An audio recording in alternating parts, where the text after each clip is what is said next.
كاين بعض الناس يغلطوا معاهم الناس، واش يقول لك؟ نديهم يوم القيامه. واش الفرق ما بين كون تسمح وكان ما تسمحش؟ شوف، لو كان ما تسمحش راح تقتص منه يوم القيامه، تدي حقك.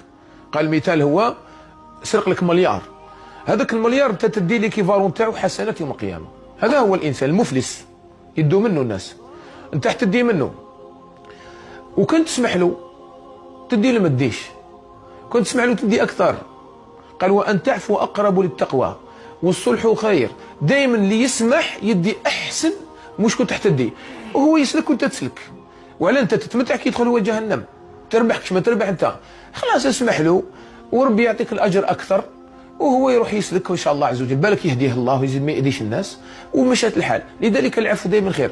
لازم شويه، شوف كاين واحد الامور في قلوبنا لازم من ذاك نحطوها تحت الصباط ونعفسوا عليها باش نقدروا نمشوا عند الله عز وجل. ونسال الله يهدينا جميعا ويصلح حالنا، نسال الله سبحانه وتعالى ان يثبت قلوبنا. اللهم جدد الايمان في قلوبنا، اللهم جدد الايمان في قلوبنا، اللهم جدد الايمان في قلوبنا، اللهم اجعلنا ممن يستمعون القول فيتبعون احسنه. اللهم نسالك ونحن في هذا المجلس المبارك يا رب العالمين ان تنصر الاسلام والمسلمين.